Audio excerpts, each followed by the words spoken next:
இந்த உலகத்துல லாஸ்ட் 24 ஹவர்ஸ்ல என்ன நடந்துச்சு தெரிஞ்சுக்கலாம் வாங்க.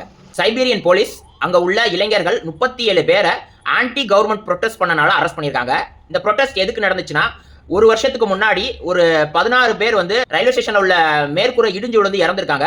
அதுக்காக ஆரம்பிச்ச ப்ரொடெஸ்ட் இன்னைக்கு வரைக்கும் தொடர்ந்துகிட்டு இருக்கு. மைக்ரோசாஃப்ட் என்ன பிளான் பண்ணிருக்காங்கன்னா, $15 பில்லியன் யுனைடெட் அரப் எமிரேட்ஸ்ல 2023 இருந்து 2029 வரைக்கும் ஏஐ டேட்டா சென்டர்ஸுக்கும் கிளவுட் இன்ஃப்ராஸ்ட்ரக்சர்ஸையும் பில்ட் பண்றதுக்காக பிளான் பண்ணிருக்காங்க. இந்த நியூஸ் இப்பதான் வெளியில வந்திருக்கு.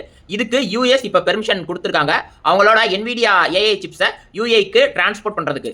2019 ஆரம்பிச்ச டீல்னு ஒரு கம்பெனி ஃபண்ட் ரைசிங் மூலமாவே அவங்களோட நெட்வொர்த்தை $17.3 பில்லியன் அளவுக்கு ரைஸ் பண்ணியிருக்காங்க. இன்னைக்கு அவங்க கம்பெனியில ஜோ காஃப்மேன் அப்படின்னு ஒருத்தர் சீஃப் ஃபைனான்சியல் ஆஃபீஸர், அதாவது CFOவா பதவி ஏற்றிருக்காரு.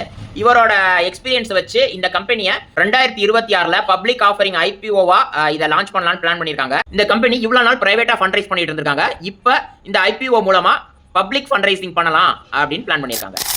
ஹாய் ஃப்ரெண்ட்ஸ், ரத்தினம் வெரைட்டி ஸ்டோர் உங்களை அன்புடன் வரவேற்கிறது.